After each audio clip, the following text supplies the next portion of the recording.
Dear Patriots, before the news starts, please subscribe to our patriotic channel by clicking the subscribe button.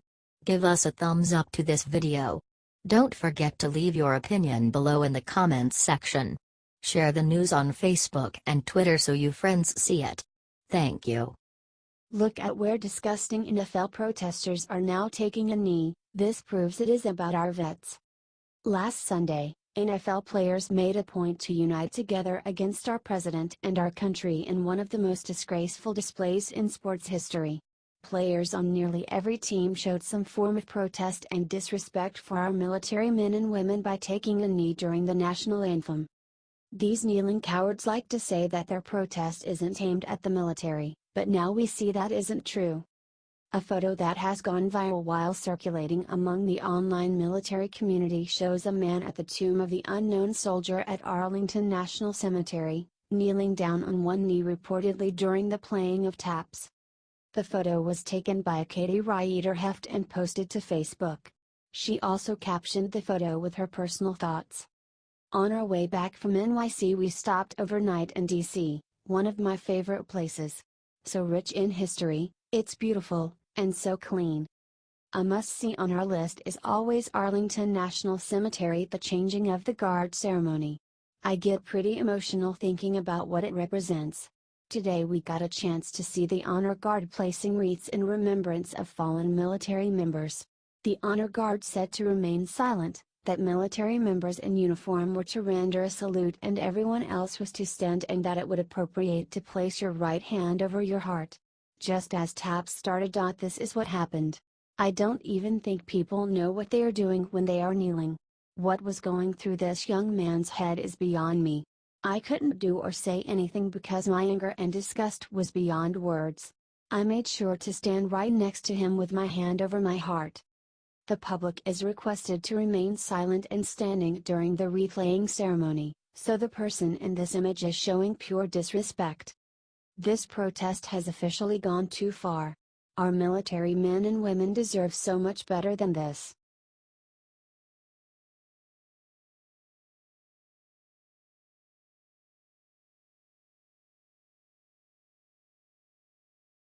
The NBA commissioner just set a new rule about national anthem that will make kneelers furious. Well, the NFL may be a lost cause right now thanks to the incredible mismanagement of Roger Goodell, but luckily the NBA has a very different outlook on flag kneelers and concussions. NBA Commissioner Adam Silver stepped forward last night to let the public know that NBA teams always stand for the anthem and respect the troops no matter the politics. It's been a rule as long as I've been involved with the league, and my expectation is that our players will continue to stand for the anthem, Silver said, according to the Associated Press. Many of our players have spoken out already about their plan to stand for the anthem. And I think they understand how divisive an issue it is in our society right now. It looks like Silver was quick to see the anti-NFL backlash and immediately reached out to all the team owners to get backing on this. It's a shame Goodell isn't half as clever as Silver. It's fine for NBA players to dislike Trump. It's their constitutional right to voice that opinion. I'm just grateful that they are gonna be treating our national anthem with the respect it deserves. Let's show the NFL what leadership looks like by sharing this around all over the place. It's time for us to take back sports from the SJWs.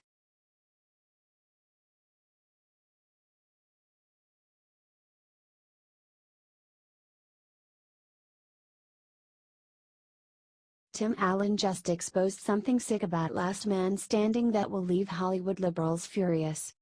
Last Man Standing star Tim Allen just got on Norm Macdonald Live to talk about his show's controversial cancellation at ABC. At the time, Last Man Standing was ABC's second highest rated show, and its cancellation came as a shock to both the cast and the show's fans, Fox News reports.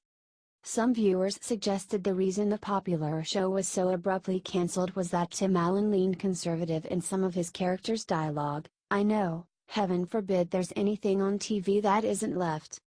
Although ABC has denied those allegations, Allen himself claimed his conservatism was the reason and said so again during the interview. I always wanted Last Man Standing to be like All in the Family's Archie Bunker. Archie Bunker pushed boundaries, but Carol O'Connor was not that guy at all. I am a version of that guy. But there is nothing more dangerous, especially in this climate, than a funny, likable conservative character. He is mitigated on the show by a family of women who had a difference of opinions, but he was a likable guy and a principled guy about work and ethics and all of this stuff, I think. Last Man Standing was an awesome show that so many Americans loved and related to. It's too bad that it got kicked off the air. Did you watch it? Do you think Tim Allen's right? Share it out, Patriots. HT Fox News.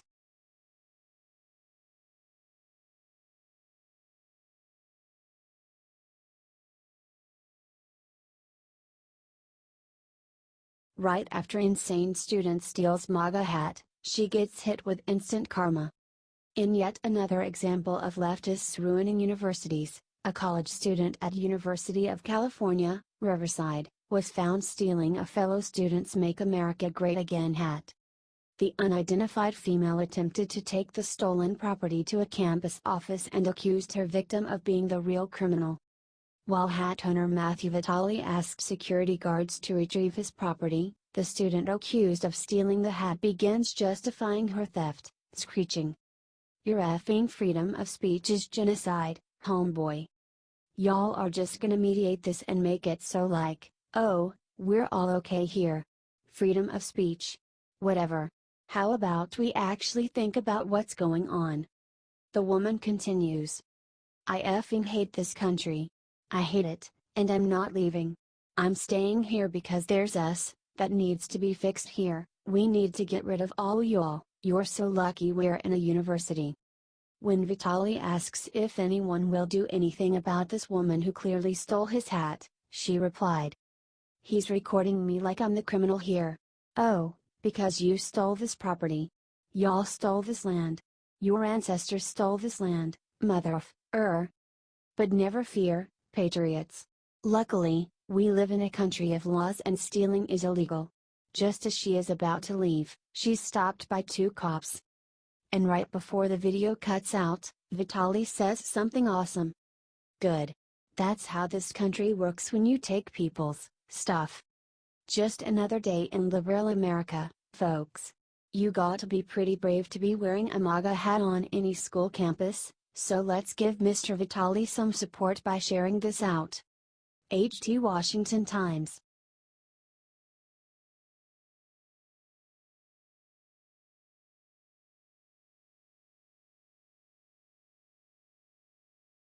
Antifa in masked media doesn't want this video getting out, it ties them to terrorism. Comedian and social commentator Steven Crowder sent a crack team undercover to infiltrate Antifa. What they found is shocking.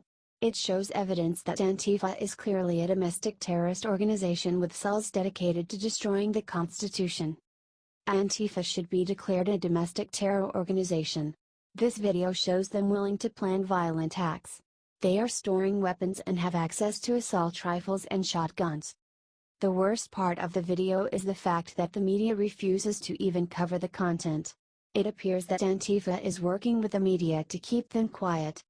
Every single patriot reading this needs to share this article.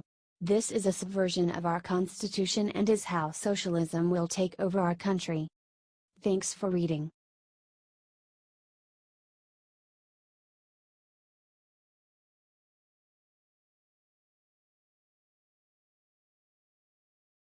Moments after Betsy DeVos started speaking at Harvard, libs showed up and did something terrible. Harvard used to be known as the greatest university in the entire world. It used to graduate presidents and business leaders. It used to be respected and renowned for its elegance and commitment to education. What happened today was a disgrace to all of those things. Education Secretary Betsy DeVos was scheduled to speak at the Ivy League college today on school choice. She figured Harvard was the perfect place to pitch her $1 billion plan to reform education around charter schools. Then it all came crashing down. That's when the alt-left came marching in. Within moments it became clear that Harvard has been overrun by the same radical leftists who have overtaken all of the universities around the country. Their signs read things like "Our students are not for sale," "White supremacist and educational justice is racial justice." Clearly, these meaningless phrases are only meant to virtue call other Antifa SJWs. Despite their attempts to ruin DeVos' speech, she took it like a true champion and made it through the entire thing unfazed. She even had the wherewithal to do a question and answer portion with the protesters themselves after her speech. She answered all their biased questions and let them know exactly where she stands. Look, I for one am very impressed with the way Secretary DeVos handled herself today. She deserved better but took it like a winner.